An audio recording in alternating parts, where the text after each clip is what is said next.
You're listening to Confessions of a Bookkeeper, where we look at businesses through the eyes of their books. My name is Mark, your Chief Bookkeeping Officer, and I spent years cleaning up and reviewing some, let's say, interesting books.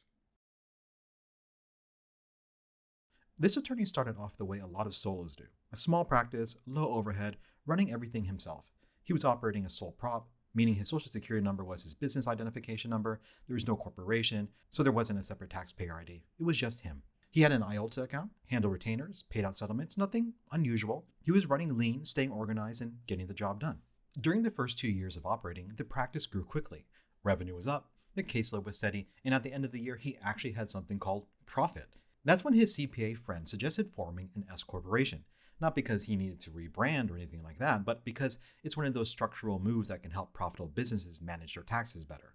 And on paper, that advice made sense. Electing S Corp status gives you a few more tools in your belt when your net income starts to climb. Payroll flexibility, more precise expense tracking, even a clearer line between business and personal finances. So he did it. He formed a new entity, filed for a new EIN with the IRS, opened a new operating account, and following the same CPA's guidance, opened a new IOLTA trust account under the corporation's name. The thing is, he didn't realize that what he just created was a brand new legal entity.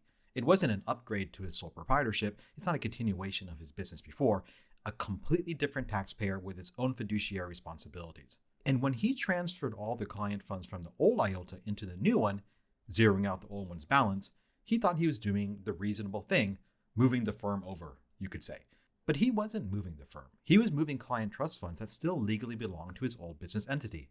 When I later explained that the new S Corp was technically a stranger to those clients, a separate entity that didn't exist when those engagement letters were signed, he was genuinely surprised. To him, it all felt like one continuous practice. Same name, same clients, same office, same work.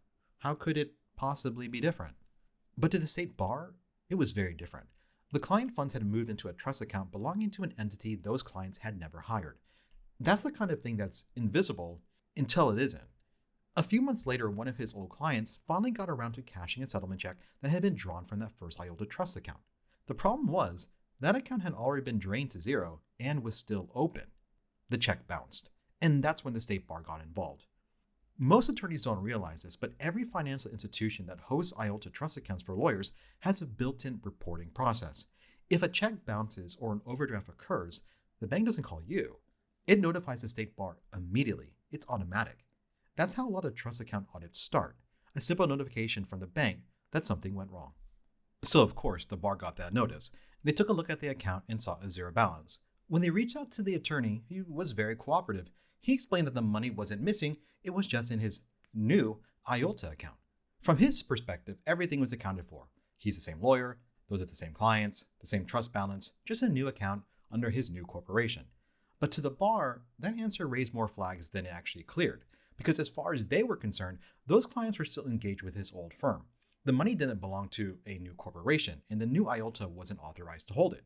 The bar doesn't care about your intentions, they care about the paper trail, right? Who's the contracting party? Who holds the fiduciary duty? Which EIN is responsible for those funds and owns the account? Those are the questions that they have to match, and well, they didn't match. Now, it wasn't malicious. He wasn't trying to hide anything. He wasn't diverting client money. He just didn't understand that changing entities meant starting over, new ledgers, new bank accounts, new trust accounting structure. And that misunderstanding is more common than people think. Some business owners may assume that forming an LLC or S Corp is like changing the color of your business card.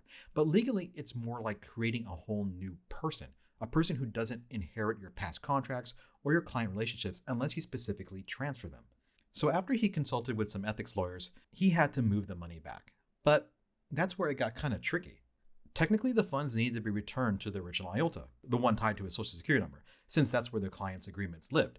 The old firm was still a fiduciary, even if the new S Corp was doing the day-to-day work of the firm now. So the corrective process meant refunding the old trust account, recreating the client ledgers one by one for the period, and reconciling the months the entity had no IOLTA three-ways. Except by that point, some client matters had already closed under the new entity. Settlements had been paid out from the new IOLTA account, checks were cleared, clients had been satisfied, so not everything can simply just go back. You can't uncash a settlement check. And that's when we got involved. From an accounting perspective, the only way to make sense of what happened and make the books honest again was to record an intercompany transaction. The corporation effectively paid the sole proprietor's obligations, so he set up a due-to, due-from relationship between the two entities. On the old firm's books, it showed a liability to the S corporation, money that it owes back. On the new firm's books, it showed a receivable, funds advanced to cover another entity's trust obligations. It wasn't pretty, but it worked, and more importantly, it actually told the truth of what happened. Every dollar was accounted for, the bar could trace every client ledger, the reconciliations tied out. The documentation showed exactly what happened, how it was fixed, and why it wouldn't happen again. And that's what I always say. Fixing the books isn't about pretending the mistake never happened. It's about making the record clear enough that anyone, including a regulator, an auditor, or another accountant, could understand what took place and see that nothing was hidden. You can't always undo the past, but you can make it make sense. The real takeaway here isn't just about compliance. It's about how law firm accounting is like a team sport. When a business like this starts making big decisions, you usually got to have 3 people involved: the owner, their CPA, and the bookkeeper. And all of these 3 are looking at the same situation differently. The CPA thinks about entity formation, tax elections, and how to save money. The bookkeeper focuses on daily transactions, reconciliations, and making sure your ledgers tie out. The attorney is thinking about the operations, cases, settlements, and client relationships. When those 3 perspectives don't line up, you get gaps. And in law firms, gaps can turn into bar inquiries. Somebody on that team has to understand how the IOLTA actually works, not just in theory, in practice. They need to know how funds are supposed to flow into the IOLTA, what documentation needs to accompany those deposits, how funds are meant to move out, and what the reconciliation process should look like each month. Because in an IOLTA, the money isn't yours. You're holding it for someone else, of course. And the systems that protect it, your ledgers, the reconciliations, your monthly book reviews, only work if everyone on your accounting team understands what they're protecting and why. When that awareness isn't shared, that's when good lawyers end up in bad situations. Not because they meant to do anything wrong, but because no one stopped to connect the dots between law, accounting, and compliance. So in this case, the books are clean again. The old entity has to stay open though, at least until the IOLTA is no longer needed, which means the matters there are settled and the monies in it are correctly dispersed. If you're an attorney and you're thinking about getting serious about your business, forming an entity, changing your structure, or tightening your operations, that's great, but make sure everyone in your circle is on the same page. The CPA should explain what kind of entity you're creating or what type of election you're making. The bookkeeper should know which accounts are tied to which tax ID, and someone should verify that your IOLTA setup matches your engagement agreements. Because when your firm grows up, your trust accounting has to grow up with it too. Changing your branding doesn't reset your responsibilities, it just changes the name on your paperwork.